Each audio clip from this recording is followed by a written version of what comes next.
Nasasampasa ang kalsada ng Quezon Boulevard habang ang langit ay tila galit na galit sa walang tigil na pagbuhos ng ulan. Sa ilalim ng lumang trapal na tinuhog ng mga alambre sa pagitan ng dalawang poste, isang babaeng balingkinitan ang katawan, nakaupo sa sako habang mahigpit na yakap ang isang maliit na sanggol sa kanyang dibdib. Siya si Alona, 22 anyos, may mahaba ngunit gusot at mamasa-masang buhok. At matang tila hindi na marunong umiyak dahil sa sobrang pagluha ng nakaraang mga buwan. Shh! Lian anak, konti na lang, tiidil din ang ulan. Mahinang bulong niya sa anak habang pinupunasan ang malamig na noo ng sanggol gamit ang laylayan ng kanyang lumang blouse. Dating honor student si Alona sa isang public science high school sa Bulacan. Pangarap niyang maging guro. Mahusay siya sa Filipino at history at masigasig sa volunteer work noon. Ngunit nang siya'y pumasok sa kolehiyo bilang isang scholar, nakilala niya si Gerald, isang upperclassman, magaling magsalita at tila alam kung paano ang magpaibig. Isang maling hakbang, isang gabing puno ng pangako at alak, at tuluyang nabago ang landas ng kanyang buhay. Pagkatapos ng gabing iyon, bigla na lang nawala si Gerald. Hindi na siya sinipot sa mga usapan. Nang ipagtapat ni Alona sa kanya ang tungkol sa pagbubuntis, binura na lang siya ng lalaki sa lahat ng social media. Wala siyang ama at ang kanyang ina ay OFW na may bagong pamilya na sa Italy. Kaya't nagpasya siyang lumipat sa lola niya sa probinsya. Alona, kahit ganito lang ang bahay ko, dito ka muna anak. Patawad kung wala tayong masyadong maihahain, wika ng kanyang lola Inday noon. Doon siya nagsimulang bumalik sa sarili. Nanganak siya sa pampublikong ospital sa tulong ng lola niya at kinaya kahit salat sa gamit. Ngunit 6 na buwan lang makalipas, pumanaw ang matanda dahil sa komplikasyon sa atay. Naiwan si Alona at ang sanggol na si Lianya sa isang barong-barong na sinira ng bagyong Ulises. Wala na siyang ibang mapuntahan, kaya't bitbit ang anak, 2 pirasong damit at lumang kumot, lumuwas siya ng Maynila, walang plano, walang pera, walang kahit sinong kilala. Sa unang gabi sa lungsod, natulog siya sa gilid ng isang karinderya sa Quiapo. Ginamit niya ang sako bilang panangga sa lamig ng semento at ginawang telang pamunas ang lumang diaper ni Lian. Tila nakikinig ang langit sa kanilang pagdurusa sapagkat sinabayan pa ito ng malakas na ulan. Isang matandang basurero ang napadaan. Napansin nito si Alona na pilit tinatakpan ang anak mula sa patak ng ulan gamit ang sariling katawan. Ineng, dito ka muna sa ilalim ng tolda. Baka tuluyan kang lagnatin yan. Alok ng matanda. Ngunit umiling si Alona. Salamat po, okay lang po kami dito. Sagot niya, mahina ngunit may dignidad pa rin. Hindi ito ang una niyang gabi sa lansangan, pero ito ang una niyang gabi bilang ina sa lansangan. Kinagabihan, habang sumisinghot ang sanggol na tila gutom ngunit pagod na rin sa kakaiyak, iniangat ni Alona ang mukha sa langit. Bakit ganito, Panginoon? Kung may dahilan man, sana kahit konting sagot lang. Naalala niya ang sarili noong 7 taon gulang pa lamang. Nakaupo sa harap ng classroom, nagsasalita tungkol sa kanyang pangarap na maging guro at magtayo ng libreng paaralan para sa mga batang mahihirap. Pinapalakpakan siya ng mga magulang ng kaklase niya noon. Si Alona talaga, puro pangarap, natatawang sabi ng teacher niya noon, si Ma'am Belen. Ngayon, ang mga pangarap na iyon ay tila abo sa hangin. Ngunit sa kabila ng lamig at gutom, mahigpit niyang hinawakan si Lian. Hindi kita pababayaan, anak, mariing wika niya sa gitna ng dilim. Kinabukasan, ginising siya ng sinad ng aram at amoy ng pritong itlog mula sa kalapit na karinderya. Bumangon siyang inaantok pa at pinunasan ang noo ni Lian na may bahagyang lagnat. Pinilit niyang igalaw ang katawan kahit masakit ang batok at likod dahil sa pagkakahiga sa karton. Habang palabas siya mula sa ilalim ng tulay upang hanapan ng gatas ang anak, napansin niyang may iilang tao ang nakatingin sa kanya. Hindi dahil sa awa, kundi sa pag-aalangan, sa paghusga. Nakatabi ang damit, may mansa ang laylayan at ang sanggol ay may maliit ng pantal sa leeg. Anak, kailangan natin ng bagong sapin, pero paano? Bulong niya. Sa isang tindahan ng sari-sari, lumapit siya. Ate, baka po may alam kayong nag-hire? Kahit maglaba lang po o maghugas? Hindi man lang siya nilingon ng tindera. Tumalikod na lang siya, tanggap ang pagkabigo. Sa tabi ng estero, umupo siya sa isang baitang ng hagdan at isiniksik ang anak sa kanyang dibdib. Tila ang buong Maynila ay naging isang malaking pader ng kawalan ng pag-asa. Ngunit sa kabila ng lahat, sa gitna ng ulan, gutom at tingin ng iba, nanatili si Alona. Nakatayo, hindi para sa sarili kundi para sa batang si Liane na walang kamalay-malay sa gulo ng mundong kanyang kinagisnan.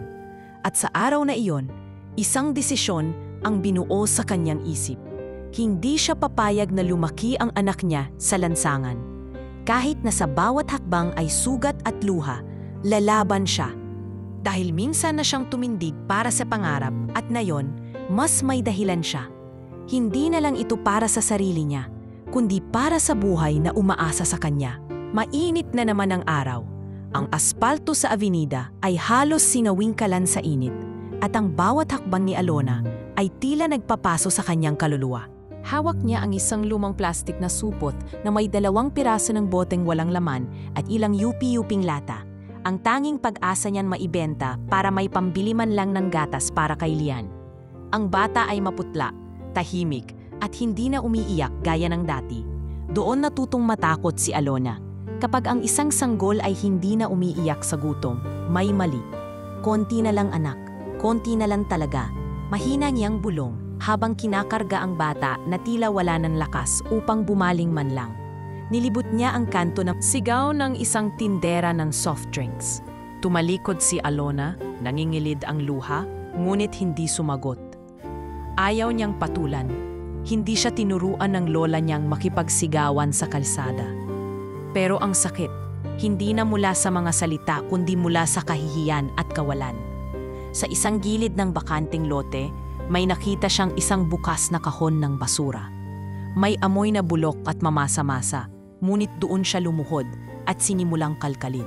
May nakita siyang 2 lata ng sardinas, puno pa ng manika at isang boteng plastik na may kalahating mineral water. Sa likod niya, isang boses ang nagsalita. "Ineng, gutom ka ba?" Tanong ng isang babae, naka-apron at may hawak na plastik na bag. Nagulat si Alona. Agad tumayo at itinakip ang katawan sa anak. "Hindi po, naglalakad lang po." "Naghahanap po ng bote," sagot niya, halatang kabado. "May anak ka pala?" sabi ng babae habang sinusulyapan si Lian. Napayuko si Alona. "Pasensya na po ate, hindi po ako magnanakaw." Dugtong pa niya. Ngunit sa halip na itaboy, inabot ng babae ang dala nitong bag. "May natira kaming gatas kanina sa karinderya. Hindi ko naman kayang itapon. Baka sakali makatulong." Napatitig si Alona sa kanya. Doon lang siya muling nakakita ng mata na walang panghuhusga. "Salamat po. Salamat po talaga." Halos hindi na niya mabigkas dahil sa ubo at kaba. Pagkalayo ng babae, napaupo siya sa isang sulok sa likod ng lumang gusali at binuksan ang plastik. Naroon na ang kalahating bote ng gatas na may ice pack pa. Agad niyang isinubo ang bote sa bibig ni Lian. Dahan-dahan sumipsip ang bata at tila doon lang siya muling nabuhay. "Magpapakatatag ako, anak. Hindi ko hahayaan na gutumin ka ulit." Pangako niya habang pinagmamasdan ang anak na tila kontento na sa maliit na biyayang iyon. Ngunit sa kanyang likod ay tahimik na dumaloy ang luha. Hindi siya umiyak ng malakas. Hindi siya humikbi. Bagkus, tuloy-tuloy ang luha na para bang bawat patak ay isang araw ng pagdurusa na ayaw niya nang balikan. Nang makahinga na si Lian, binalot niya ito sa lumang kumot at pinaypayan gamit ang lumang dyaryo. Sa mga oras na iyon, wala siyang ibang hiling kundi ang mapatawad ang sarili. "Patawarin mo ako, anak, kung hindi ako naging sapat. Pero susubukan ko pa rin araw-araw." Sa may di kalayuan, may mga batang naglalaro ng goma sa bangketa. Masasaya ang tawa nila. May hawak silang tinapay at malamig na soft drinks. Bigla niyang naalala ang sarili noon. Si Alona na masigla, masarap tumawa, puno ng kulay ang mundo. Kung kailan siya may anak na dapat sanay kasing saya ng mga iyon, saka siya pinadapa ng tadhana. Makalipas ang ilang oras, bumalik siya sa footbridge na tinutulugan nila. Pinabihan niya ang isang matandang lalaki na kilala niya bilang si Mang Andoy. Isa ring palaboy na madalas magkwento tungkol sa dating trabaho sa pier. "Wala ka na namang nakuha, iha?" tanong nito. Meron naman po, may nagbigay ng gatas, buti na lang. Alam mo, minsan hindi talaga tayo hinihinga ng buhay ng kasagutan. Binibigyan lang tayo ng kakayahang magpatuloy kahit walang sagot, wika ni Mang Andoy, habang umiinom ng mainit na tubig mula sa plastik na tasa. Gusto ko lang po sanang makapagtrabaho, kahit tagahugas ng pinggan, kahit tagawalis. Basta may masisilungan ang anak ko, sagot ni Alona. Bukas, may alam akong lugar na namimigay ng libreng pagkain, sa may Boulevard. Baka may makuha kang kahit konting ayuda doon. Napatango si Alona, ngunit di niya alam kung uubra siyang makalakad ng ganoong kalayo habang buhat ang anak. Pero iyon lang ang meron, wala siyang ibang sandalan kundi bukas. Habang sumasapit ang gabi, at ang ilaw ng mga sasakyan ay nagsisilbing bituin sa kanilang madilim na mundo, tiningnan ni Alona ang anak na natutulog sa anyang kandungan. Isang araw, Lian, magkakaroon tayo ng sariling bahay. Ikaw ang unang matutulog sa kama at hindi na ako manghihingi ng tira, kundi ako na ang maghahain sa hapag. Isang pangako na sinabi niya sa ilalim ng tulay habang ang malamig na hangin ay humahaplos sa kanyang balat na walang proteksyon kundi ang pagmamahal ng isang inang di sumusuko.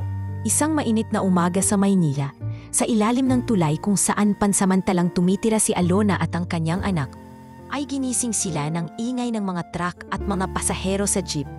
Umuugong ang lungsod, tila walang pakialam sa mga taong naninirahan sa anino ng kanyang kaunlaran. Nagsisimula na namang maglakad si Alona. Pasan ang anak, dala ang pag-asang may makuhang kahit kaunting bote o plastik na maaaring ibenta. Liane, gising na anak. Kailangan nating maghanap ng panibagong pagkain, wika ni Alona habang pinupunasan ang noo ng bata. Tuyot na ang gatas. Kahapon ay wala silang nakuha kundi isang pirasong balut na ibinigay ng isang matandang babaeng vendor. Iyon ang pinagsaluhan nilang mag-ina at ngayon muling uhaw at gutom ang kanilang laman. Naglakad siya papuntang Santa Cruz. Doon maraming basurahan mula sa mga tindahan. Sa daan, napadaan siya sa harap ng isang malaking mall kung saan may nakatayong LED billboard na may kasalukuyang patalastas. Sebastian Estrella Foundation. Sama-sama tayong magbigay ng pag-asa. Tara na sa lingap para sa masa. Gaganapin sa Roxas Boulevard ngayong Sabado, alas 10 ng umaga. Libre pong pagkain, serbisyo medikal at tulong pinansyal para sa mga nangangailangan. Sigaw ng announcer habang ipinapakita sa screen ang mukha ng isang lalaki, matikas, nakaitim na polo at may malamig na titig. Napahinto si Alona. Hindi niya alam kung gutom lang ba ang dahilan ng panginginig niya o dahil tila may pamilyar sa mukha ng lalaki sa patalastas. Sebastian, Estrella, bulong niya sa sarili. Parang may kung anong kilipi sa alaala niya. Hindi niya agad matumbok. Ngunit parang nakita niya na ang mukhang iyon dati pa. Mabilis niyang iniwas ang tingin. Hindi niya kailangan ng dagdag na guni-guni ngayon. Mas mahalaga ang pagkain. Makalipas ang ilang oras ng pamumulot, inabot siya ng tanghali sa gilid ng Divisoria. Mainit alikabok ang hangin at ang mga paa niya ay may basag-basag na ang talampakan. Naupo siya sa ilalim ng isang tolda, karga si Liane na halos hindi na gumagalaw. Sabado, Roxas Boulevard muli niyang naalala. 2 araw pa iyon mula ngayon. Nag-isip siya ng malalim. Malayo ang boulevard mula sa lugar nila. Pero kung makakarating siya ron at totoo ngang may pagkain at tulong, baka iyon ang simula ng kaunting ginhawa. Ngunit paano niya pupuntahan? Wala siyang pamasahe. At may kalayuan pa akong lalakarin. Bumalik siya sa tulay na tinutuluyan at tinanong si Mang Andoy, Manong, narinig niyo na po ba yung lingap para sa masa? Yung sa Roxas Boulevard? Oo, iha. Taon-taon meron yan. Pero ngayon lang ulit yata natuloy. Dahil nakapunta ako riyan, may bigas, may gamot, at minsan pa nga may papondo para sa maliliit na negosyo. Kwento ni Mang Andoy habang pinupunasan ang paa gamit ang basang bimpo. Gusto ko po sanang pumunta. Mahina pero may pag-asa ang tono ni Alona. Pumunta ka, Alona. Para kay Lian, kahit malayo, kung makakarating ka, baka doon magsimula ang bago mong kwento. Salamat po, Manong. Kinabukasan, gumising siya ng maaga. Kahit wala pang almusal, nagluto siya ng kaunting lugaw gamit ang tirang bigas na naipon niya sa linggo. Inilagay niya si Lian sa likod, balot ng tela, habang sinisikap niyang iligpit ang natitirang gamit nila sa isang lumang backpack. plano niyang umalis ng madaling araw sa Sabado upang maagang makarating sa feeding program. Sa huling gabi bago ang lakad, muli siyang napatingin sa billboard sa avenida. Nandoon na namang ang mukha ni Sebastian. Lalo niyang sinuri ngayon. Ang mga mata, ang hubog ng pisngi, ang tikas ng katawan. At doon, parang isang flashbulb ang biglang nagningning sa kanyang alaala. Isang gabing maulan din. Isang dormitoryo sa Quezon City. Isang lalaking may hawak na gitara, nakaupo sa veranda habang siya ay tahimik na nakikinig. Tila siya ang sentro ng gabi para sa lalaking iyon. Pinakantahan siya nito ng paborito niyang awit. Sana maulit muli. Bigla siyang kinilabutan. Hindi siya maaaring siya iyon. Hindi maaaring si Sebastian Estrella ang dating lalaking iyon. Isang lalaki mula sa isang mundo ng kayamanan, habang siya'y anak ng pangarap at gutom. Pero kahit anong pilit niyang iwaksi sa isip, may hugis ang mukha, may kilabot na hindi mabura. Sana hindi lang gutom ang tumatawag sa akin. Sana hindi rin ito milto ng nakaraan. Hinaplos niya ang buhok ni Lian at hinalikan ito sa noo. Anuman ang mangyari bukas, pupunta tayo roon, anak. Hindi ko alam kung anong naghihintay, pero baka ito ang sagot sa lahat. Habang natutulog siya sa ilalim ng tulay, pinabalot ng karton at sako, walang kaalam-alam si Alona na ang patalastas na nakita niya ay hindi lang paanyaya sa pagkain, kundi paanyaya ng tadhana sa isang matagal nang nakalimutang kabanata ng kanyang buhay. At habang lumalalim ang gabi, hindi lang ulan ang gumising sa kanya, kundi ang malalim na kutob na ang araw ng Sabado ay hindi na simpleng feeding program lang. Ito ay magiging simula ng isang milagro na hindi pa niya kayang paniwalaan pero unti-unting lumalapit. Sabado ng madaling araw, tila abalang-abala ang syudad kahit wala pang araw. Ang mga jeep, truck at tricycle ay patuloy sa pag-ikot sa mga kalsada. Tila walang pakialam sa isang ina at batang kanina pa naglalakad mula Avenida patungong Roxas Boulevard. Si Alona, balot sa kupas na jacket, ay pasang-pasa ang balikat mula sa buhat ng kanyang anak na si Lian. Sa kabila ng pagod, buo ang determinasyon niya na makarating sa feeding program ng Sebastian Estrella Foundation. Bawat hakbang niya ay sinasamahan ng dasal. Panginoon, sana lang makarating kami bago maubusan. Kahit isang platong pagkain lang po. Kahit para lang kay Lian.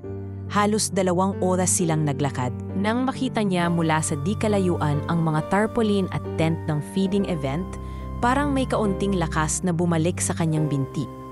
May mga tao na sa pila, karamihan ay matatanda, ilang single mothers at mga batang lansangan na gaya ng anak niya. Nagtungo siya sa pinakahuling bahagi ng pila. Nag-aatubili kung tatanggapin ba talaga siya roon. Habang yakap-yakap si Lian, na ngayon ay tulog na sa likod ng kanyang balikat, napansin niyang unti-unti nang nauubos ang mga tray ng pagkain. May kaunting takot sa kanyang dibdib. Baka pagdating niya sa harap ay wala nang matira. Nagsimulang maglakad ang pila. Naririnig niya ang ingay ng mga nag-aabot ng mga puting styrofoam. Next, isa lang bawat tao, sigaw ng mga volunteer. Habang lumalapit siya, mas tumitindi ang kabog ng kanyang dibdib. Nang siya na ang susunod, isang staff ang sumigaw. Last 5 meals na lang po to. Pakiayos po ang pila. Napakapit siya ng mahigpit kay Lian. Sa likod niya ay isang matandang lalaki na uugod-ugod. Sa harap niya ay isang batang lalaki na tila galing pa sa kalsada. Hubot-hubad ang pang-itaas at may sugat pa sa tuhod. Pagdating niya sa mismong mesa, isang staff na may clipboard ang bumulong sa katabi nito. Bossing, wala na raw pong natirang meals. Pangalan niyo na po ang last. Doon, sa mismong gitna ng mga tao at inay ng lungsod. Sa harap ng isang malaking tarpaulin kung saan nakalagay ang mukha ni Sebastian Estrella, ay napilitang lumapit si Alona sa isang lalaking nakaitim na polo, tahimik na nakaupo sa gilid habang pinapanood ang kabuuan ng programa. May papel bag sa kanyang tabi na may lamang natirang pagkain, isang styrofoam na may ulam at kanin na inihanda ng mga chef ng foundation para sa kanya. Buong pag-aatubili, lumapit si Alona sa kanya. Halos hindi na siya makahinga sa kaba at hiya, pero pinilit niyang magsalita. Pasensya na po, kung wala na po talaga, pwede po bang sa akin na lang ang tira ninyo? Mahina ngunit malinaw niyang sabi. Napatigil sa paggalaw ang lalaki. Dahan-dahan siyang tumingin kay Alona. Hindi agad nagsalita si Sebastian. Para bang isang iglap kay huminto ang oras. Tinitigan niya ang babae. Tiningnan niya ang maduming damit, ang maputlang sanggol sa kanyang dibdib, at higit sa lahat, ang mga mata. Hindi alam ni Alona kung bakit tila matagal ang pagtitig nito, at parang hindi pagkain ang nakikita ng lalaki sa kanya, kundi isang alaala. May problema po ba? Tanong ni Alona, halos pabulong. Hindi pa rin kumibo si Sebastian. Pero sa kanyang loob, naglalaro ang isang damdaming hindi niya maipaliwanag. May pamilyar sa tinig, sa anyo, sa titig ng babae. Isang uri ng presensyang tila kilala ng kanyang puso, kahit hindi pa niya lubos na maalala. Sa wakas sumagot si Sebastian. Kayo? Kayo ba si Alona? Napasinghap si Alona. Hindi niya inaasahan ang pangalan niya mula sa lalaking ito.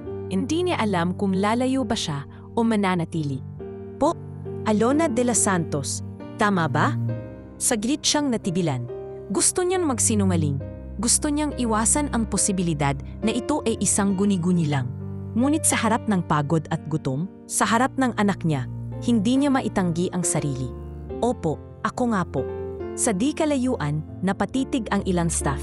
Ang ilan ay may hawak na tubig, handang ibigay ito sa dalawa. Ngunit walang gustong sumabat sa tensyon sa pagitan ng mga mata nilang dalawa. Pinagmasdan ni Sebastian si Lian. Pagkatapos ay muling ibinalik ang tingin kay Alona. Nagtanong, anak mo? Opo, mabilis na sagot ni Alona. Agad yumuko at parang gustong ilayo ang sanggol sa mga mata ng milyonaryong tila alam na ang sagot sa kanyang susunod na tanong. Tahimik ang paligid. Ang mga sigaw na next ay tila naputol. Ang mga tao ay nagpatuloy sa pila. Pero ang eksena sa isang sulok ay tila hiwalay sa mundo. Walang salita si Sebastian. Inabot niya ang paper bag na may nabirang pagkain. Hindi niya inabutan ito na parang pulubi ang nasa harap niya, kundi inilahad ito na parang kapantay, parang panauhin, parang isang matandang kakilala. Para sa'yo at sa anak mo. Napatingin si Alona sa kanya, ang mga mata ay halos pumatak na naman ng luha. Hindi lang dahil sa pagkain, kundi dahil sa pakiramdam na may pagkilala. Sa wakas, hindi lang siya isang mukha sa lansangan. Sa wakas, may tumingin sa kanya bilang tao. Salamat po, mahinang sabi ni Alona, habang hawak ang pagkain, na para bang hawak niya rin ang kaunting pag-asa sa pagkakataong iyon. Habang papalayo siya, yakap ang anak at dalang pagkain. Hindi niya alam kung anong mas mabigat, ang gutom na natighaw o ang lumang damdaming muling bumangon sa loob niya. Hindi pa niya alam, pero sa simpleng pagtitig at pagtatanong, may gulong ng tadhana ang muling nagsimula. Hindi lang dahil sa pagkain, kundi dahil sa pagkilalang iyon, isang udyok mula sa nakaraan, isang mata na muling nakakilala sa kanya sa gitna ng limot na siyudad. Maghapon na ang lumipas, ngunit hindi pa ring matahimik ang damdamin ni Sebastian Estrella. Sa kanyang pribadong silid sa itaas ng gusali ng foundation, hindi niya maalis sa isipan ang babae at ang sanggol na lumapit sa kanya sa feeding program. Ang mga mata nito, kahit puno ng pagod at kahihiyan, ay tila may tinig na kumakatok sa malalim niyang alaala. At ang pangalan, Alona. Naglakad siya papunta sa kanyang study room kung saan naroon ang mga lumang yearbook at mga album ng kanyang kabataan. Sa kabila ng kanyang yaman at tagumpay, bihira niyang balikan ang mga panahong iyon. Mga panahong siya'y ibang tao. Ligaw, mayabang at mapaglaro. Binuksan niya ang isang lumang kahon. May nakasukbit na ID card, Alona de los Santos, BA in Education First Year. Kinilabutan siya. Muling bumalik sa kanyang alaala ang mga araw sa unibersidad. Bilang anak ng isang senador, si Sebastian ay kilala hindi lamang dahil sa yaman, kundi dahil sa kanyang karisma at tapang. Ngunit likas din ang kanyang kabaliwan. Sa bawat sabak sa eskwelahan, ay may kasamang alak, bisyo, at babae. Naalala niya noon, minsang na-assign siya sa isang group project kasama ang mga mas batang estudyante. Isa roon si Alona, tahimik, seryoso, at palaging nagdadala ng makapal na notebook. Siya lang ang hindi agad humanga sa kanyang presensya, at doon siya naging interesado. Alona, gusto mo ba ng tulong sa laptop mo? Tanong niya noon, isang gabi matapos nilang mag-meeting.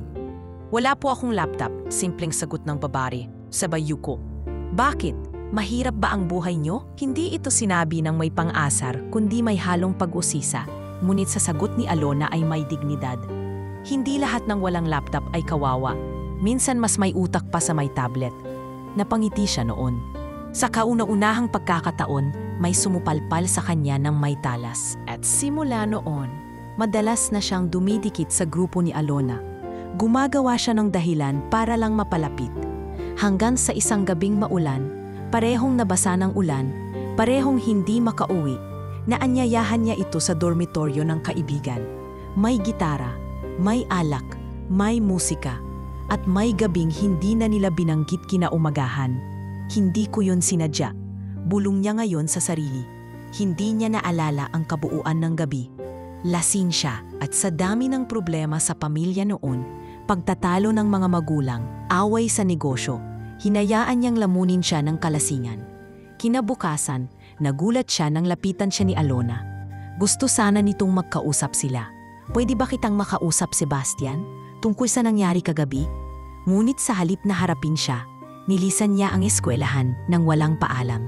Nagbaka sakaling mawala rin sa isipan ng babae ang lahat. Mula noon, hindi na niya nakita si Alona. Nalibing na sa isip niya ang insidente. Hanggang sa araw na ito, 14 na taon makalipas. Ngayon, isang babae sa lansangan ang bumalik, dala ang pangalan ng nakaraan, at higit sa lahat, dala ang isang sanggol na tila may pamilyar na mata. Hindi maaaring sa akin ang batang yon, bulong niya sa sarili, pero mas lalo siyang hindi matahimik. Lumipas ang gabi, kinaumagahan. Agad siyang tumawag sa kanyang assistant na si Riza. Hanapin mo ang babaeng lumapit sa akin kahapon, si Alona de los Santos, may dalang sanggol.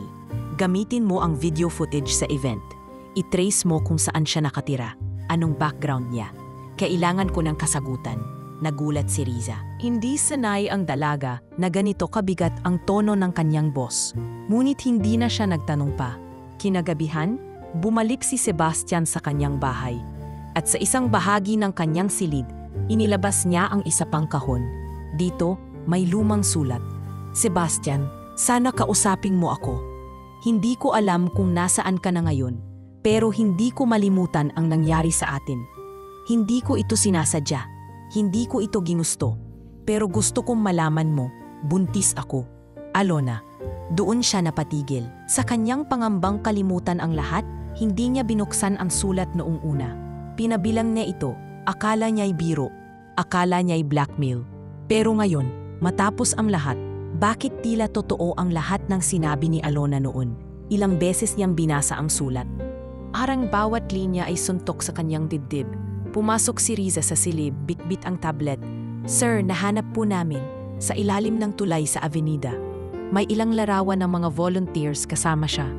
May mga records din na dati siyang scholar sa UP. Ngunit nawalan ng record matapos ang unang taon. Tila nabuhusan ng malamig na tubig si Sebastian. Dalhin siya rito. Huwag pilitin. Bigyan ng maayos na pakikitungo at alamin kung kailan isinilang ang bata. Pumango si Riza at agad umalis. Naiwan si Sebastian sa kanyang study. Tinakpan niya ang kanyang mukha. Patawarin mo ako, Alona. Bulong niya sa sarili. Kung naging mas matinulang ako noon, sana hindi ka umabot sa ganito. Ngunit alam niyang wala ng saysay ang sana. Ang importante ngayon, ayusin ang lahat. Kung siya nga ang ama ng bata, kung totoo man ang lahat ng hinala niya, handa na siyang managot. Hindi dahil sa kahihiyan, kundi dahil sa responsibilidad na dapat ay hindi niya itinapon. 14 na taon na ang nakalipas. At sa likod ng kanyang isipan, muling bumalik ang tanong, anak mo ba talaga siya? At kasunod noon ay isang panalangin na sana sa pagkakataong ito, hindi pa huli ang lahat. Isang linggo na ang lumipas mula nang magkita muli sina Alona at Sebastian sa feeding program. Sa kabila ng gutom na tinighaw ng isang styrofoam ng pagkain, isang mas masalimuot na gutom ang nagsimulang mamuo sa dibdib ni Sebastian, ang gutom sa kasagutan. Samantalang si Alona, sa kabila ng munting tulong na iyon, ay muling bumalik sa kanilang pwesto sa ilalim ng tulay. Parang wala namang nagbago sa kanyang buhay, pero ang katahimikan ni Sebastian sa araw na iyon ay matagal nang umuukit sa kanyang isip. Minsan, habang pinapalitan niya ang lampi ni Liad, Naalala muli ni Alona ang huling tanong ng lalaki. Kayo ba si Alona de los Santos? Hindi niya ito sinagot ng buong linaw. Hindi rin naman niya inisip na muling makikita pa ito.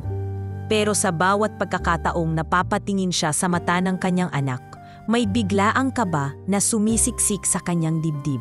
Paano kung babalik nga ito? At dumating nga ang araw na iyon.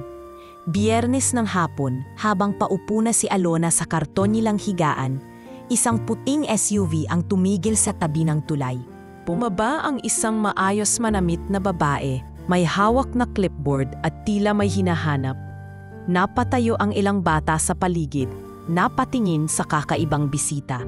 "Excuse me, kayo po ba si Alona de los Santos?" Tanong ng babae, formal pero mahinahon ang boses. Napakapit si Alona sa anak, napatingin kay Mang Andoy na noon ay sumenyas sa kanyang huwag matakot. "Opo, ako po. Ako po si Riza, Executive Assistant ni Mr. Sebastian Estrella. Nais po sana kayong imbitahan ni Sir sa opisina ng Foundation para makausap, kung ayos lang po sa inyo." "Po?" Gulat na tanong ni Alona. Para siyang natuyuan ng laway. "Hindi po kayo pipilitin. Pero gusto po sana ni Mr. Estrella na personal kayong makausap. May sasakyan po kaming maghahatid sa inyo. At kung gusto niyo po, maaari po ngayong samahan ng kasama ninyong pinagkakatiwalaan." Tumingin si Alona kay Mang Andoy. Hindi man nito narinig ang buong usapan, ay agad itong tumango. "Sumama ka, Hija. Wala namang mawawala. Baka pagkakataon mo na yan." Saglit na nag-isip si Alona. Gusto niyang tumanggi. Sanay na siya sa pagkabigo at panglalait. Pero sa kaloob-looban niya, may tinig na nagsasabing dapat siyang makarinig ng paliwanag. Hindi na ito tungkol sa kanya, kundi para kay Lian. "Sandali lang po, maghahanda lang ako," mahinang sabi niya. Sa loob ng sasakyan, tahimik si Alona. Pinagmasdan niya ang malilinis na upuan, ang malamig na aircon, ang mabangong halimuyak na tila galing sa mamahaling pabango. Nakakapanibago ito. Hindi niya maalala kung kailan huling nakasakay sa ganitong sasakyan. Pagdating sa gusali ng Estrella Foundation, sinalubong sila ng isang gwardiya at agad silang inihatid sa ikapitong palapag. Lahat ng nadadaanan nilang staff ay may suot na uniforme, mukhang abala pero magagalang. Pagbukas ng pinto ng executive office, naroon si Sebastian, nakatayo sa harap ng floor-to-ceiling glass window, nakatalikod. Nang marinig ang pagbukas ng pinto, bumaling siya at tiningnan si Alona. "Salamat at pumunta ka," mahinang bati niya. Hindi agad makatingin si Alona. Karga niya si Liane na natutulog sa kanyang dibdib. "Wala po akong ibang pupuntahan. Saka gusto ko rin pong maintindihan kung bakit ninyo ako pinatawag." Tumango si Sebastian. Inalok niya ito ng upuan, pero hindi ito agad umupo. "Alona, kung ako nga ang ama ng anak mo, gusto kong malaman. Hindi ko ito ginagawa para sa pangalan ko. Ginagawa ko ito dahil may kailangan akong harapin mula sa nakaraan. At kung totoo nga, gusto kong managot." Hindi pa rin kumikibo si Alona. Nanginginig ang kanyang tuhod. Para siyang hinubaran ng nakaraan sa harap ng isang taong hindi niya inasahan pang muling makikita. "Alam mo ba kung ilang taon ko nang pilit kinakalimutan ang mga gabing katulad ng sa atin?" Akala ko kalimot ang sagot. Pero mali pala. Sa wakas nagsalita si Alona. "Hindi ko po ito pinlano. Hindi ako lumapit sa inyo dahil gusto ko ng tulong. Hindi ko kayo hinanap kahit kailan. Pero nung nakita ko kayo sa feeding, hindi ko rin inaasahan magtatagpo tayo ulit. Alam ko, kaya gusto kong malaman ang totoo." Dahan-dahan inabot ni Alona ang birth certificate ni Lian mula sa bag. Medyo lukot na ito at kupas ang tinta. Ngunit malinaw pa rin ang pangalan, Lian de los Santos Estrella. Tahimik na tinanggap iyon ni Sebastian. Hindi siya kumibo. Tinitigan niya ang papel, pagkatapos ay ang mukha ng natutulog na bata. "Alam mong hindi ito sapat sa batas." Mahina niyang wika. "Opo. Kaya nga hindi ako humihingi ng sustento. Hindi ko kayo pinipilit. Pero kung gusto niyo ng kasiguraduhan, kumayag po ako sa DNA test. Para na rin sa anak ko. Para may linaw kahit papaano." Tumango si Sebastian. Tumawag siya sa intercom at sinabing ischedule agad ang test kinabukasan. Sa ngayon, dagdag niya, "Gusto ko munang matulungan kayo. hindi bilang obligasyon, kundi bilang pasasalamat. Pasasalamat? Kulat ni Alona. Dahil sa kabila ng lahat, hindi mo ako inilapit sa korte. Hindi mo ako ipinahiya. At higit sa lahat, pinalaki mong buo ang anak natin. Kung sakaling ako nga ang ama niya, saglit na katahimikan ang bumalot sa silid. Tanging paghinga ni Lian ang maririnig. Alona, kung may kahit konting pagkakataon na maari kong itama ang pagkakamali ko noon, gusto kong similan iyon na yun. Hindi sumabot si Alona. Hindi pa niya alam kung ano ang magiging resulta. Hindi pa niya alam kung ano ang mararamdaman niya kapag lumabas ang katotohanan. Pero isa lang ang alam niya, hindi siya tatakbo. Hindi na siya muling iiwan o iwasan ang kanyang nakaraan. Sa gabing iyon, habang binabaybay nila ang pabalik sa tulay, bitbit ni Alona ang parehong batang natutulog sa kanyang dibdib at papel na maaaring magbago ng kanilang tadhana. Hindi na ito simpleng laban para sa pagkain o tirahan. Ito ay isang hakbang patungo sa katotohanan at marahil sa muling pagkabuo ng isang buhay na matagal nang winasak ng pag-iwas. Muling bumalik si Alona sa foundation kinabukasan, bitbit si Lian upang sumailalim sa DNA test na inihanda ni Sebastian. Sa kabila ng kabang gumabalot sa kanyang dibdib, napanatag siya kahit papaano dahil sa maayos at magalang na pakikitungo sa kanila ng staff. Sa waiting lounge ng klinik, nakaupo si Alona sa gilid ng sofa, mahigpit ang pagkakayakap sa anak. Si Lian naman ay tahimik na sumusubo ng tinapay na ibinigay ng isa sa mga nurse. "Ma'am, sandali na lang po. Kukunin na po ng medtech ang sample niyo at ng bata," sabi ng receptionist na may malumanay na boses. Tumango si Alona. Ngunit habang naghihintay, muling sumilay sa kanyang isipan ang mga gabing iniwasan na niyang balikan sa loob ng mahigit isang dekada. Tulad ng pagputok ng isang bulkan, unti-unting umahon ang sakit, ang hiya at ang hindi nasabi noon. Nang matapos ang pagkuha ng sample, pinatawag sila sa opisina ni Sebastian. Hindi pa tapos ang resulta. Ngunit tila nais na nilang pag-usapan ang hindi na kayang itago. Pagkapasok pa lang nila, agad na tumayo si Sebastian mula sa kanyang lamesa. Tinanguan niya si Riza na agad namang lumabas at isinara ang pinto. Nanatili ang katahimikan sa loob ng silid. "Salamat at pumunta ka," ani Sebastian. Tinitigan si Alona, ngunit may respeto sa kanyang titig. "Hindi ko naman po tatanggihan ang katotohanan. Kung anuman ang resulta, gusto ko lang po ng linaw," sagot ni Alona. Diretso ang tingin, walang pangingimi. Tahimik si Sebastian saglit. Nilapitan niya ang isang lumang kahon na nasa gilid ng silid at kinuha mula roon ang isang pirasong liham. Ang sulat ni Alona mula pa noon. "Ito, natanggap ko ito mahigit 14 na taon na ang nakalipas. Hindi ko binasa agad. Hindi ko hinarap ang katotohanan noon. At iyon ang pinakamalaking pagkakamaling nagawa ko." Nagulat si Alona nang makita ang sulat. Hindi niya akalaing itinago pa ito ni Sebastian. Akala niya ay basta na lang itinapon sa basurahan gaya ng ginawa ng iba sa kanya noon. "Inakala ko po na wala kayong pakialam, kaya pinilit ko na ring limutin ang lahat," mahinang sabi ni Alona habang pinipigil ang pangingilid ng luha. "Alam mo ba, Alona," patuloy ni Sebastian, "sa dami ng kababaihang dumaan sa buhay ko noong kabataan ko, ikaw lang ang nagpatigil sa akin. Pero sa halip na panindigan kita, pinili kong tumakbo dahil duwag ako, dahil takot ako sa galit ng ama ko, dahil hindi ako handa." Saglit na natahimik si Alona, saka siya tumayo at humarap ng maayos sa lalaki. "Hindi ko naman hinihingi noon na panagutan mo ako bilang nobya. Ang hiling ko lang kahit isang salita, isang paliwanag. Pero iniwan mo akong nag-iisa, buntis, takot, at walang nasabigang iba. At bawat araw mula nang makita kita muli, sinusumpa ko ang sarili ko dahil roon." Muling bumaling si Alona kay Lian. Pinagmasdan niya ang munting batang ngayon ay abala sa pagguhit gamit ang lapis at papel na ibinigay sa kanya. "Hindi ko po kayo hinanap hindi dahil sa galit, kundi dahil mas pinili kong bumuo ng buhay para sa anak ko kahit wala ka. Kasi takot ako na baka ang paglapit ko ay maging pagkawasak niya. Kung sakaling lumabas na ako nga ang ama niya, ani Sebastian, handa akong lumuhod sa inyo pareho para humingi ng tawad. At kung papayagan mo, gusto kong bumawi, hindi bilang tagapagligtas ninyo, kundi bilang isang ama. Kung papasa ako sa paningin niya.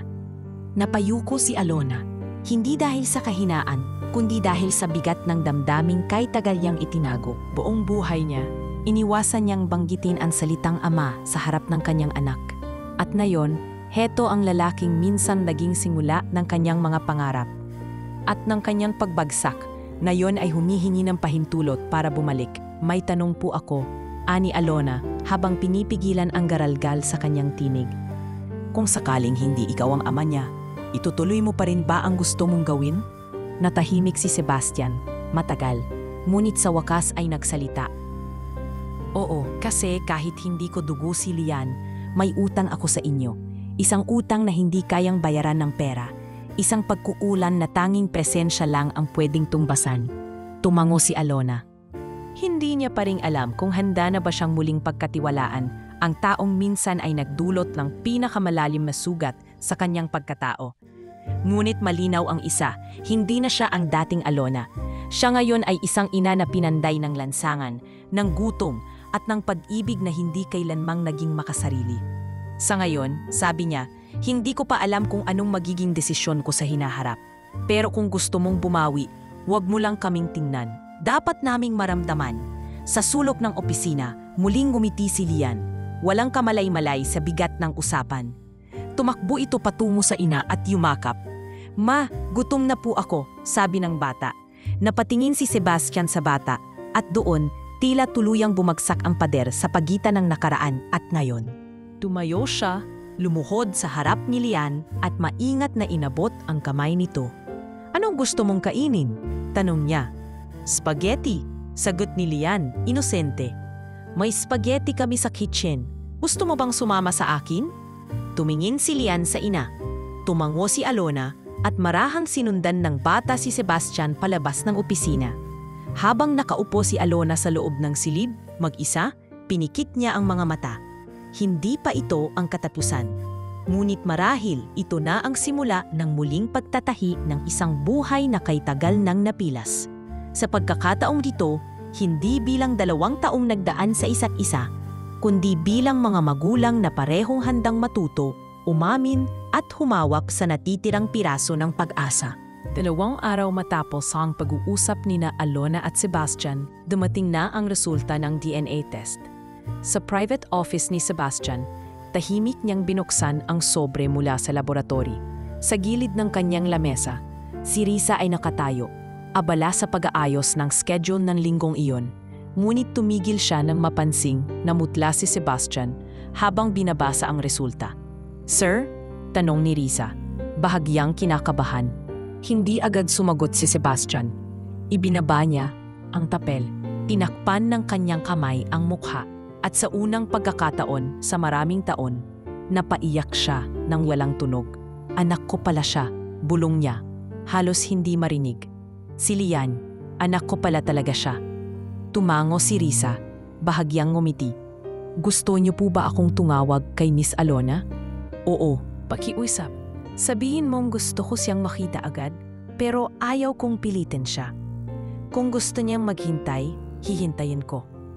Ilang oras ang lumipas, naroon na si Alona sa opisina, kasama si Liane na ngayon ay masikla. Bihis ng kaun-in bagong damit na bigay ng foundation. Nakaupo sila sa lounge habang hinihintay si Sebastian. Pagpasok ng lalaki, agad siyang tumigil sa may pinto.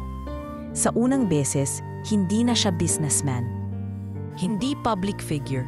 Isa siyang lalaking nabagabag ng katotohanan at napuno ng pangungulila sa isang buhay na hindi niya nabantayan. Alona, bulong niya habang papalapit. Totoo nga, ako ang ama ni Liane. Tumango si Alona, tahimik ngunit may bigat ang kanyang titig. Hindi siya nagalit, hindi rin siya ngumiti. Isang uri ng pagtanggap lang ang naroon sa kanyang mukha. Sabi ko na nga ba, may hawig siya sa'yo. Wika ni Sebastian habang lumuhod sa harap ni Lian. Pinagmamasdan ang batang abalang naglalaro ng stuffed toy. Kamusta ka, Lian? Tumingin ang bata sa kanya. Saglit lang, bago muling bumalik sa paglalaro. Hindi siya sanay sa maraming lalaki. Sabi ni Alona, sanay siyang ako lang. Ito ang unang pagkakataon sa buhay ko na may nakita akong mas mahalaga kaysa sa sariling pangalan. Sambit ni Sebastian. At kung papayagan mo ako, gusto kong maging bahagi ng buhay niya. Hindi ko pwedeng bawiin ang nakaraan, pero pwedeng simulan ang ngayon. Hindi ko kailangan ng ama ang anak ko para lang sa pangalan o pera. Sagot ni Alona, diretso at kalmado ang boses. Kailangan niya ng presensyang totoo. Hindi yung darating lang sa mahahalagang araw o kapag madali lang ang lahat. Kung gusto mong maging ama, kailangan mong maging ama araw-araw. Napatigil si Sebastian. Hindi siya nasaktan sa sinabi ni Alona. Bagkus, mas lalo siyang namangha sa tapang nito. Ang tapang ng isang inang itinaguyod ang anak nang walang hinihinging kapalit. Maaari ba akong magsimula sa maliit? Tanong niya. Anong ibig mong sabihin? Hindi kita pipilitin na dalhin agad siya sa bahay ko o pabinyagan ko sa press. Pero hayaan mong bumisita ako. Hayaan mong maging parte ako ng bawat simpleng araw niya. Kung may lagnat siya, hayaan mong ako ang bumili ng gamot. Kung may assignment siya, hayaan mong ako ang magturo. Hindi ko hihingin ang custody. Hihilingin ko lang ang pagkakataon. Tahimik si Alona. Pinagmasdan niya ang anak, saka muling tumingin kay Sebastian. Hindi ko alam kung handa pa akong pagkatiwalaan ka, pero para sa kanya, susubukan ko. Napangiti si Sebastian, hindi nang mayabang, kundi nang may pasasalamat. Hindi ko sasayangin ang pagkakataong ito. Alona, hindi lang para kay Lian, kundi para sa ating tatlo. Dahil sa totoo lang, sa bawat araw na lumilipas, mas nararamdaman ko na ito na ang pinaka-importanting papel na ginampanan ko. Hindi bilang CEO, kundi bilang ama. Simula noon, naging palihim na dumadalaw si Sebastian sa ilalim ng tulay. Hindi niya pinapabongga, hindi niya ginagamit ang kanyang apelyido. Kapag Sabado, siya ang bumibili ng lugaw para kay Lian. Kapag Linggo, dinadala niya ito ng mga librong pambata. Minsan, siya na rin ang naguhugas ng bote ni Lian habang nagkukwento ng mga bagay tungkol sa hayop at kalikasan. Nagulat ang ilang batang lansangan sa pagbabago. Si Kuya parang hindi milyonaryo, sabi ng isa. Mabait siya. Binilhan ako ng tinapay noong isang araw, sabi ng isa pa. At sa likod ng mga simpleng pagkilos na iyon, unti-unting nakilala ni Alona ang isang Sebastian na hindi niya naabutan noon. Hindi ang lalaking iniwan siya, kundi ang lalaking handang magsimula muli. Isang araw, habang pinapalitan ni Sebastian ang lampi ni Lian, sinabi niya, "Alam mo ba kung anong gusto kong maging si Lian paglaki?" "Anong gusto mo?" tanong ni Alona. "Kung anong gusto niya. Pero kung ako ang tatanunin, gusto ko siyang maging katulad mo." "Katulad ko? Mahirap?" "Hindi, matatag. Marunong magmahal. Marunong magsakripisyo." Napayuko si Alona. Sa unang pagkakataon, naramdaman niyang hindi siya babae lang na nilimot. Siya ang ina ng isang batang may kinabukasan at may ama na sa wakas ay hindi natakot harapin ang buhay. Sa mundong puno ng taong tumatakbo sa responsibilidad, may isang Sebastian Estrella na sa wakas ay tumigil, lumingon at bumalik. Hindi para bumawi sa reputasyon, kundi para sa batang minsan ay tinanggihan ng mundo. Ngunit tinanggap siya bilang Papa sa una niyang pagtawag. At sa simpleng salitang iyon, Papa, ay tuluyan ng bumagsak ang pader sa pagitan ng nakaraan at ngayon. Isa na silang pamilya, kahit pa hindi pa legal sa papel. Isa na silang tahanan, kahit nasa ilalim pa ng tulay. Makalipas ang 3 linggo mula nang makumpirmang si Sebastian ang ama ni Liane. Unti-unti nang nagbabago ang daloy ng araw ni Alona. Hindi pa rin siya lumilipat sa ilalim ng tulay, ngunit hindi na rin siya nag-iisa sa pagharap sa bawat umaga. Sa bawat linggo, laging may oras si Sebastian para sa kanila, hindi bilang donador ng foundation, kundi bilang isang ama na nangangapa, natututo at nagsusumikap. Isang Sabado ng umaga, sinundo ni Sebastian sina Alona at Liane sa karipon nilang gawa sa yerot karton. May dala siyang maliit na basket ng almusal, inapay, itlog, gatas at prutas. Maagang gising si Liane ngayon, ani Alona, habang inaayos ang buhok ng anak. Excited daw siya, sagot ni Sebastian, habang inilalatad ang lumang banig sa ilalim ng punong malapit sa tulay. Gusto niya raw ipakita sa akin ang drawing niya. "Papa, tignan mo po, ako po ito, tapos ikaw po ito, nakakotse." Masigyang sigaw ni Lian habang hawak ang papel. Tiningnan ni Sebastian ang drawing. May batang babae na may ikling buhok, isang lalaking may malaki raw kotse, at isang babaeng may hawak na bote. Hindi man maganda ang pagkakaguhit, malinaw ang mensahe. Pamilya. Ang galing mo talaga anak, sabi ni Sebastian habang kinandong ang bata. Hindi niya alam na ganito pala ang pakiramdam. Hindi tulad ng mga meeting, press con o award na nakuha niya sa foundation. Ito ang kauna-unahang sandaling naramdaman niya ang kahulugan ng isang tagumpay. Ilang araw ang lumipas, nagdesisyon si Sebastian na subukang kuhanin si Lian tuwing hapon mula sa lansangan upang dalhin sa kanyang bahay. Hindi upang iuwi roon, kundi para makasama sa loob ng ilang oras at masanay sa presensyang ama. Hindi ko agad ipipilit ang sarili ko, Alona, paliwanag niya.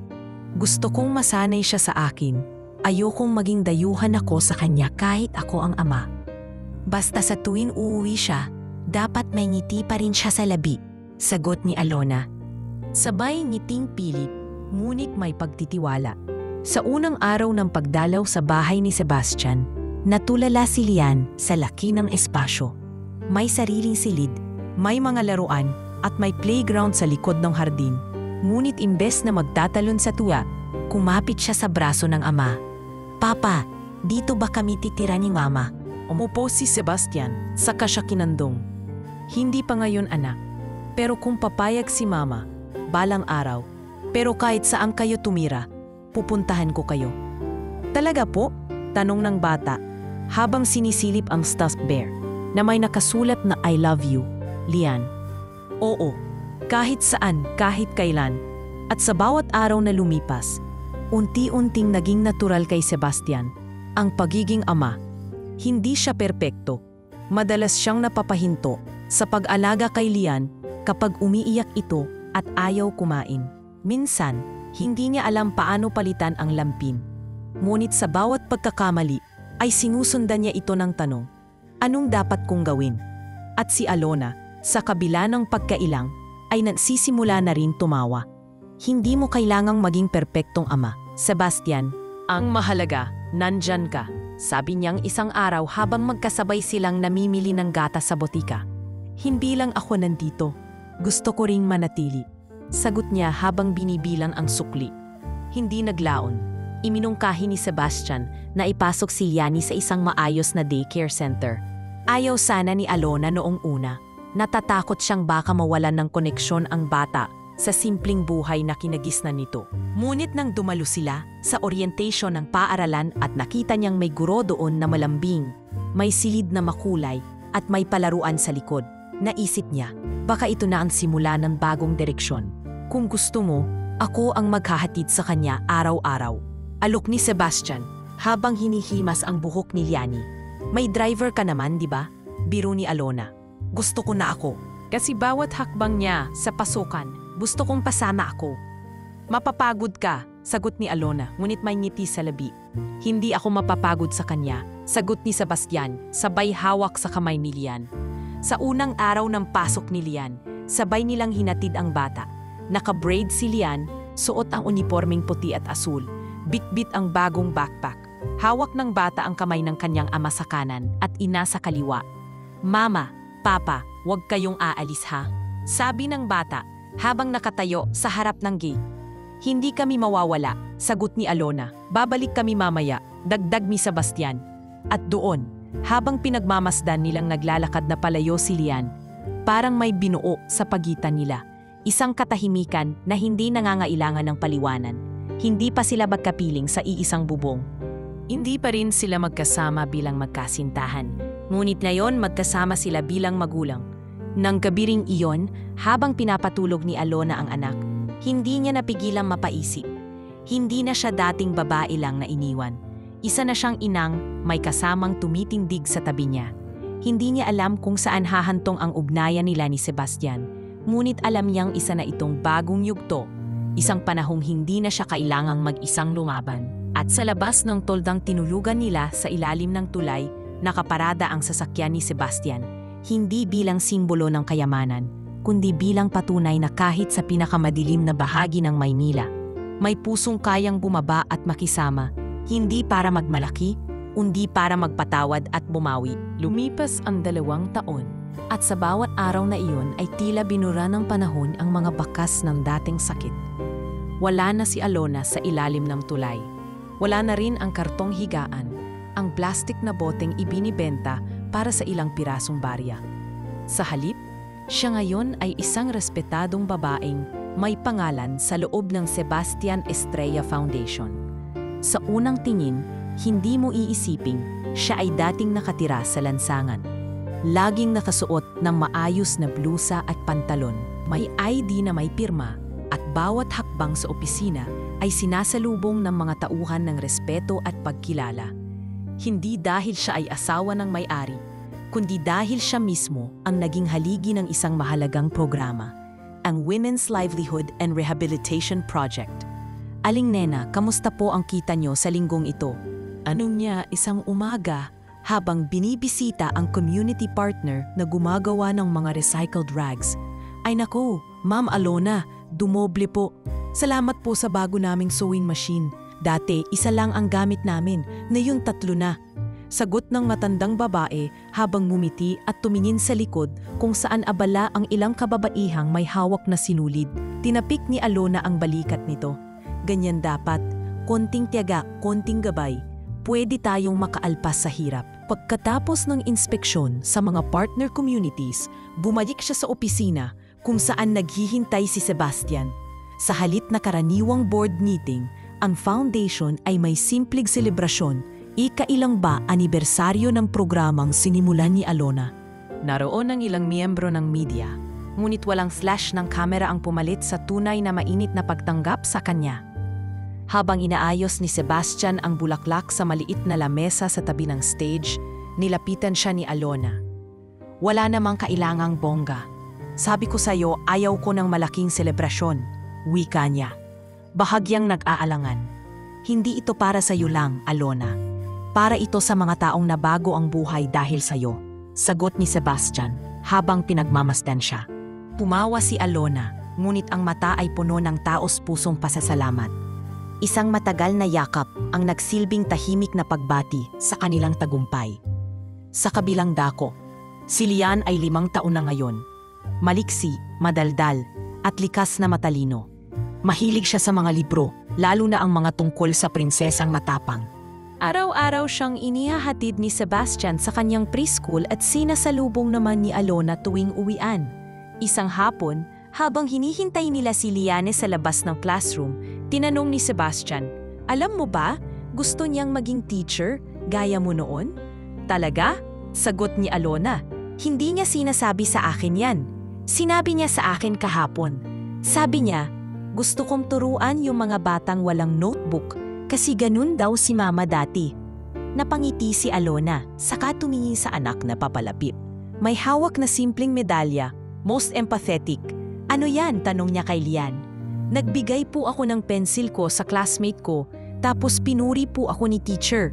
Lumuhod si Sebastian at niyakap ang anak. "Kahit kailan, ikaw ang pinakamagandang award sa akin, anak." Lumawak ang impluensya ni Alona's Foundation. Hindi siya kinilala bilang asawa ng may-ari, bagkus isang haligi ng pagbabago.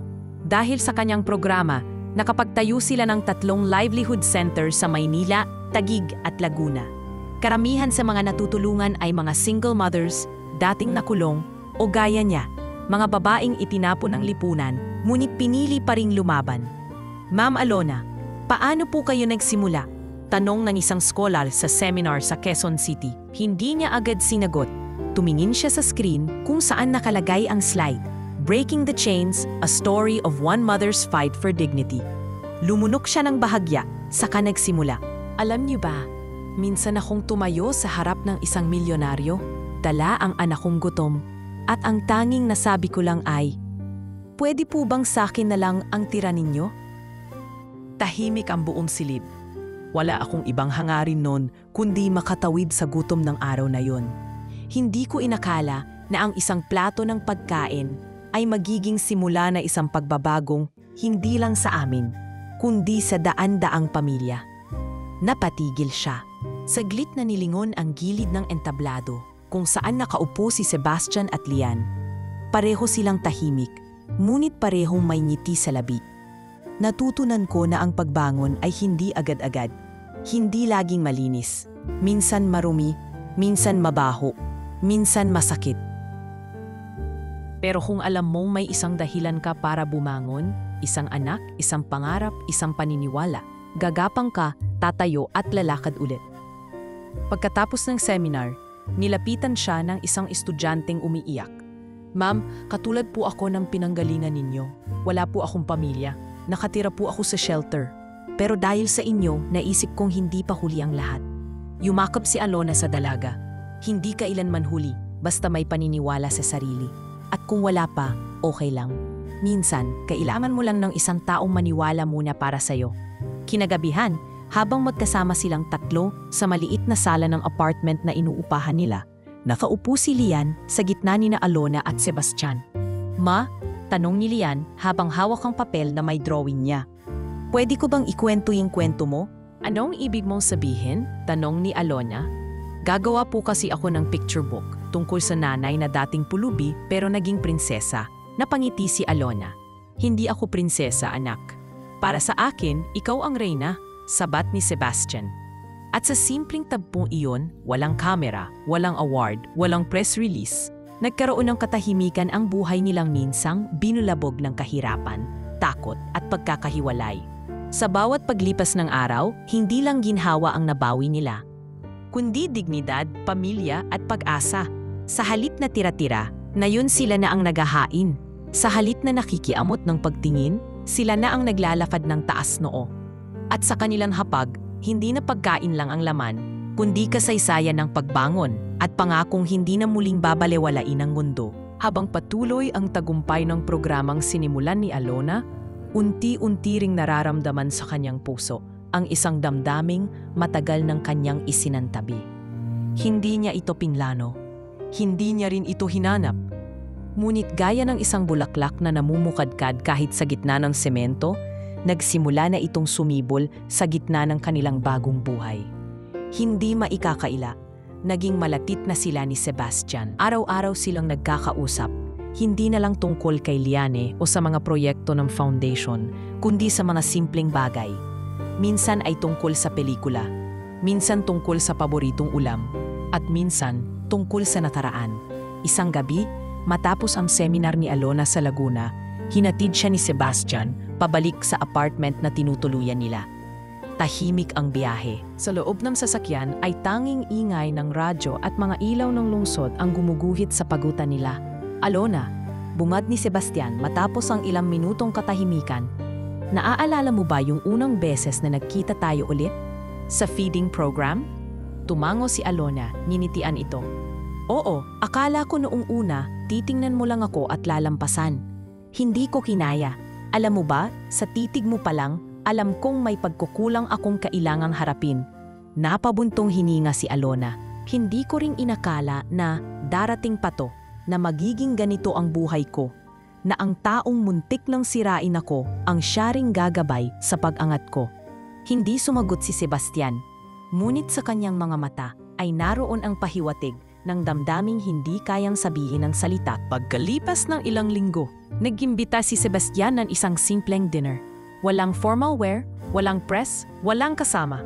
Sa isang maliit na garden restaurant sa Antipolo, kung saan tanaw ang mga ilaw ng buong Maynila. Inihain ang hapunan para lamang sa kanilang dalawa. Bakit mo ako inimbita? Tanong ni Alona habang tinutulungan siyang ayusin ang kanyang upuan. Wala lang. Gusto ko lang makasama ka. Hindi bilang ina ni Lian. Hindi bilang project head. Gusto ko lang makasama si Alona. Yung Alona na hindi kailangang magpakalakas palagi. Hindi kaagad nakasagot si Alona. Ngunit sa kinikilos niya, ramdam ang konting pagpalito. Hindi dahil sa kaba, kundi dahil sa di pa niya tiyak kung handa na ba siyang sumagot sa damdaming tila nag-aalab sa pagitan nila. Sebastian, mahinang wika niya matapos ang ilang saglit. Anong ginagawa natin? Alin? Balik na tanong ng lalaki habang nakatingin sa kanya. Eto tayo. Hindi mo kailangan gawin to para lang bumawi. At ako rin. Ayokong mahalin lang dahil sa nakaraan. Tumango si Sebastian. Alam ko. Kaya nga hindi ako nagmamadali, pero gusto kong sabihin ito. Matagal na akong nagbago hindi dahil sa'yo, kundi dahil sa anak natin. Pero nang nakilala ko ulit ikaw, naalala ko rin kung sino ako noon at kung paano mo ako binago sa paraang hindi mo alam. Napayo ko si Alona. Hindi ito isang eksenang hango sa pelikula. Wala itong orchestral music o fireworks. Pero ang tibok ng puso niya ay mas malakas pa sa kahit anong background score. Hindi niya inaasahan pero ito na nga, ang sandaling hindi niya akalaing muling mararanasan. Saka na natin to pag-usapan, Sebastian. Wika niya habang hawak ang baso. Ang dami pang kailangang ayusin, lalo na sa sarili ko. I'll wait, sagot ni Sebastian. Hindi kita mamadaliin. Ngunit gaya ng bawat magagandang bagay, hindi lahat ay nananatiling tahimik. Ilang araw lamang matapos ang simpleng hapunan iyon, isang artikulo ang lumabas sa isang gossip website. Milyonaryong CEO, iniiwasan ng high society na karelasyon ang dating pulube? May kasama itong lumang larawan ni Alona habang nasa ilalim pa ng tulay, katabi si Lian. May headline na puno ng panghuhusga. Sa comment section ay puno ng mapanirang salita. Gold digger, babae sa lansangan, nang gamit lang. Walang delikadesa ang Sebastian na yan. Huwag niyang idamay ang foundation sa personal niyang buhay. Nabasa yon ni Alona sa kanyang laptop habang naghahanda para sa panibagong meeting. Napalunok siya ng laway. Tinawagan niya agad si Riza na sinabing tinatangkang iwasan ni Sebastian ang media sa buong araw. Hindi niya alam kung ito'y galit, nalungkot o may balak pa itong itago siya muli. Ngunit ilang oras lamang ang lumipas, pinatawag ng foundation ang press. Si Sebastian mismo ang humarap. Sa lahat po ng nagtatanong kung totoo bang may relasyon kami ni Alona de los Santos, ang sagot po ay wala pa. Pero kung totoo man iyon, wala po akong ikinahihiya. Ang tanging ikinagagalit ko ay ang pagtawag sa kanya ng pulubi, ng manggagamit, ng salo. Tahimik ang silid. Ang babae pong tinatawag niyong dating palaboy ay isa sa pinakamatapang, pinakamatapat at pinakamakapangyarihang taong nakilala ko.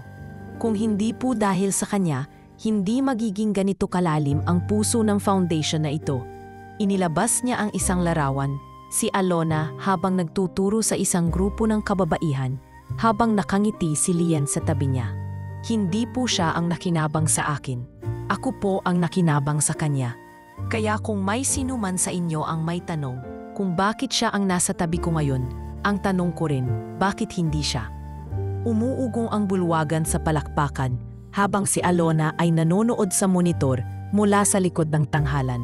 Walang luha ang lumabas sa kanyang mga mata. Ngunit sa kauna-unahang pagkakataon, may katahimikang bumalot sa kanyang dibdib.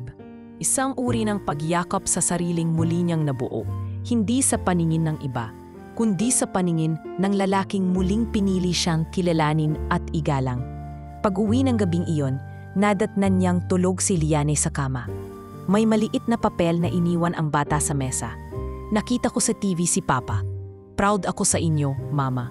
Tumabi siya sa kama, hinaplos ang buhok ng anak, at sa loob ng dilim, may tinig siyang bumulong sa sarili. Hindi man sinasadya, minsan. Dumarating ang pag-ibig sa tamang panahon, kapag hindi na natin ito kailangan, kundi handa na tayong ibahagi. At sa simpleng liwanag ng ilaw sa sulok ng silid, unti-unting naging malinaw ang damdamin na ang pag-ibig, kapag totoo, ay hindi kailangang ipagsigawan. Dumarating ito gaya ng pag-asa, mahina sa simula pero sapat para baguhin ang buhay ng buong pamilya. Hindi pa man tuluyang humuhupa ang epekto ng unang media firestorm, sumunod agad ang alon ng mas mabigat na pagsubok. Isang linggo makalipas ang press conference ni Sebastian, muling nag-ingay ang social media at entertainment tabloids. Sa pagkakataong ito, mas malupit at mas personal ang mga batikos. CEO ng Estrella Foundation, pinagsamantalahan ang sariling kapangyarihan, kabit di umano ay dating pulubi. Milyonaryo nagpatali sa babaeng walang muwang sa high society. Anong klaseng imahe ang tinatakbo ng kanilang foundation? Ilang influencer ang gumawa pa ng reaction videos, inedit ang mga lumang litrato ni Alona noong nasa lansangan pa ito at ikinumpara sa mga larawan ngayon. May nagsabing mukhang ginamit lang siya para sa PR. May ilan namang sinabing trophy project lang si Alona at isa lang siyang representasyon ng charity na pinakikinabangan ni Sebastian para sa personal na agenda. Isang umaga, Habang pauwi galing sa isang outreach event sa Tondo, may nadaanang grupo ng babae sina Alona at Lian. Isa sa kanila ang sumigaw, "Oy, ayan yung pulubi na pinag-interesan ng milyonaryo." Napatingin si Alona, ngunit hindi siya nagpahalatang nasaktan. Hinila niya si Lian palayo. Hindi niya napinansin. Ngunit pagdating sa bahay, nakita niyang tahimik ang anak. "Anak, okay ka lang ba?" tanong niya. "Opo, pero mama, totoo ba yung sinabi nung babae kanina?" tanong ni Lian. Inosente, ngunit may halong pagkalito sa boses. Hinaplos ni Alona ang pisngi ng anak. "Hindi mahalaga kung ano ang tingin nila. Ang mahalaga, alam natin ang totoo. Hindi tayo kailanman ay nakiusap na tanggapin nila tayo. Basta nagmahal tayo ng totoo at nilaban natin ang tama." Dahil sa tuloy-tuloy na kontrobersya, ilang board members ng foundation ang nagpatawag ng emergency meeting. Lihim na nabahala ang ilan na baka maapektuhan ang pondo at imahe ng organisasyon. "Sebastian, alam mong suportado ka namin," ani ng isang board member. "Pero kailangan nating harapin ang realidad. Ang foundation ay hindi personal mong pag-aari. May pangalan tayong iniingatan. Kung hindi dahil kay Alona, hindi lalaki ang community program natin," sagot ni Sebastian. "Kung may dapat tanggalin sa foundation, mas gusto kong ako na lang. Pero hindi siya. Hindi iyon ang punto. Kailangan natin ang damage control.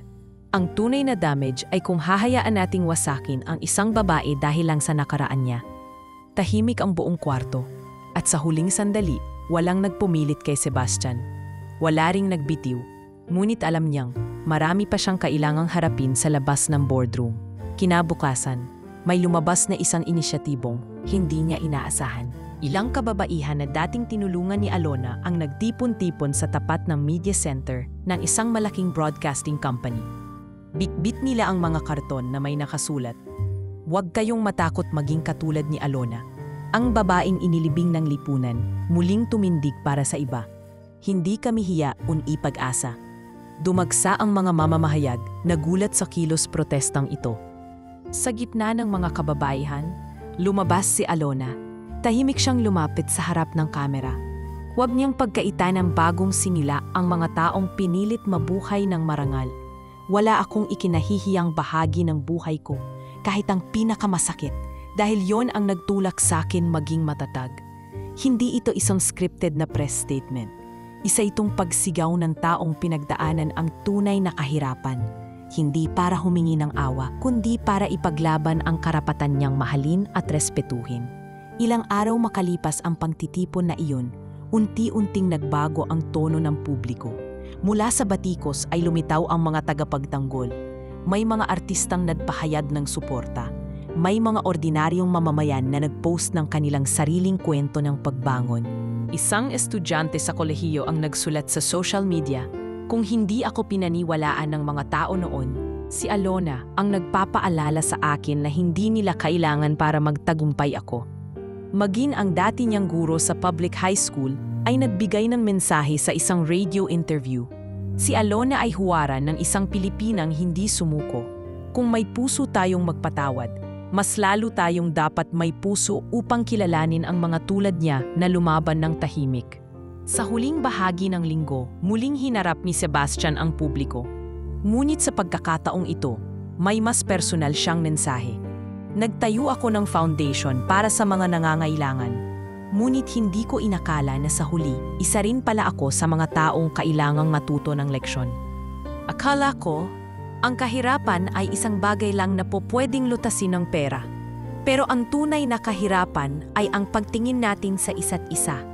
Ang panghuhusga, ang pang-aalipusta, ang paglimot na lahat tayo ay may kanya-kanyang laban."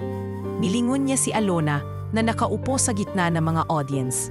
"Kung pipiliin man akong ulitin ang lahat, uulitin ko pa rin. At pipiliin ko pa rin tumabi sa kanya." Tumayo ang lahat at pumalakpak. Sa loob ng foundation building, pinalitan ang isang lumang mural na dati larawan lang ng mga donor. Ngayon, isang malaking painting ang ipinalit, larawan ni Alona na nakatayo sa gitna ng mga babae at bata.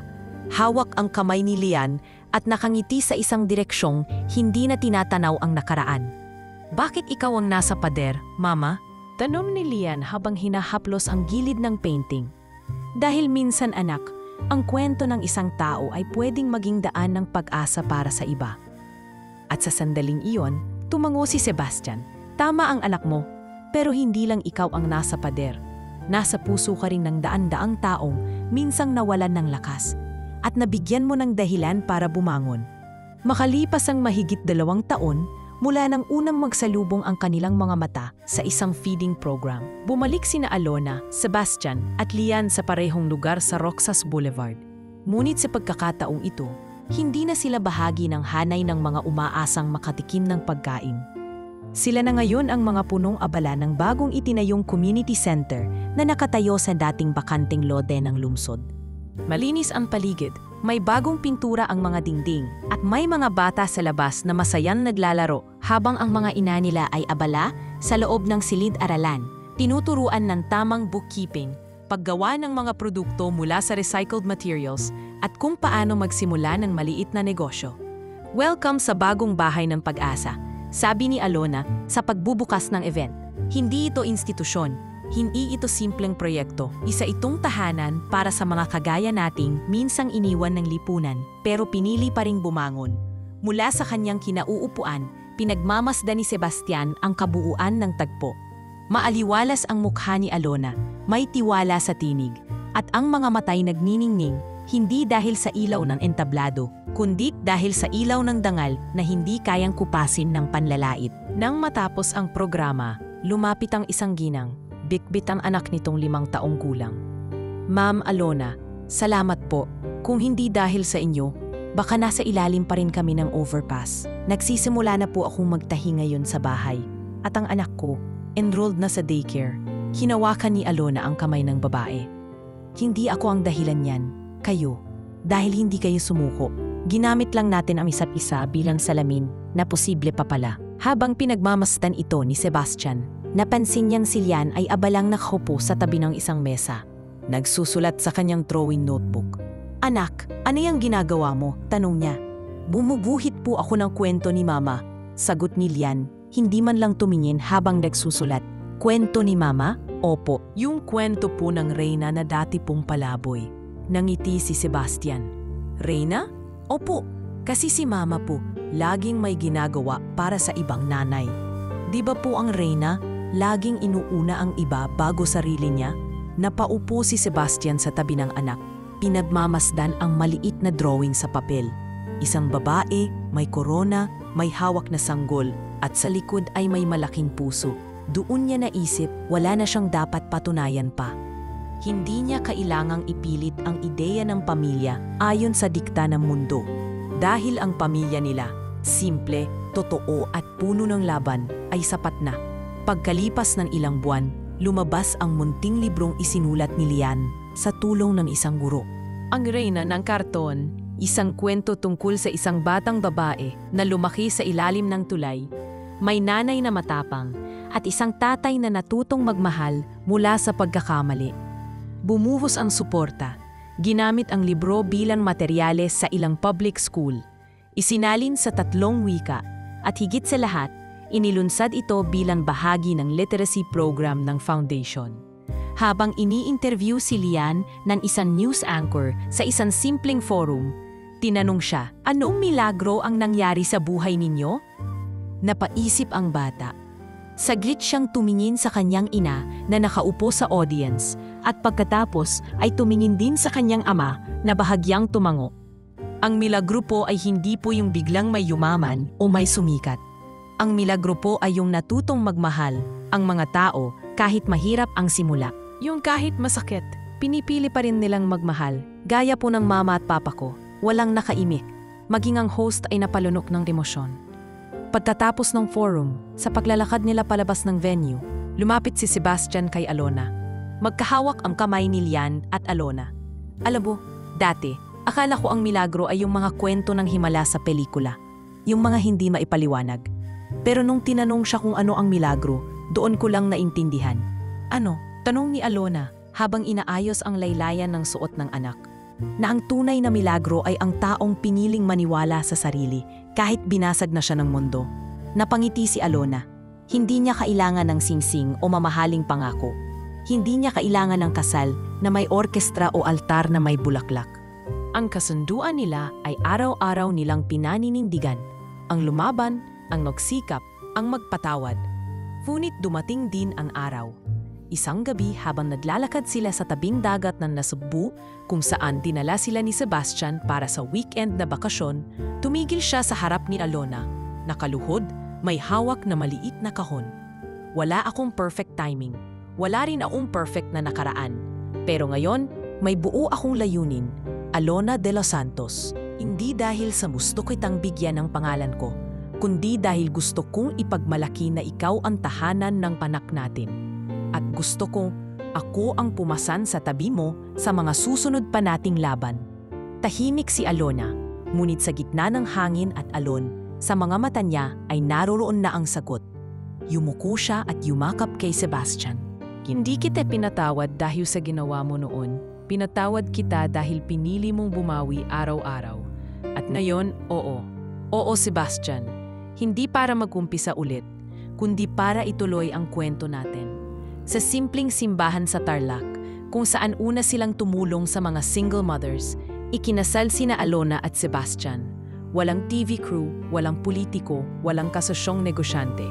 Tanging mga kababaihang tinulungan nila, mga batang kanilang inaruga, at ilang mga pamilya mula sa lansangan. Habang binibigkas ang panata ng kasal, nakatingin si Lian sa kanila. May hawak na maliit na basket ng bulaklak, nakangiti. Isa lang ang pumasok sa isip ng bata. Hindi pala kailangan ng magic para magkaroon ng fairy tale.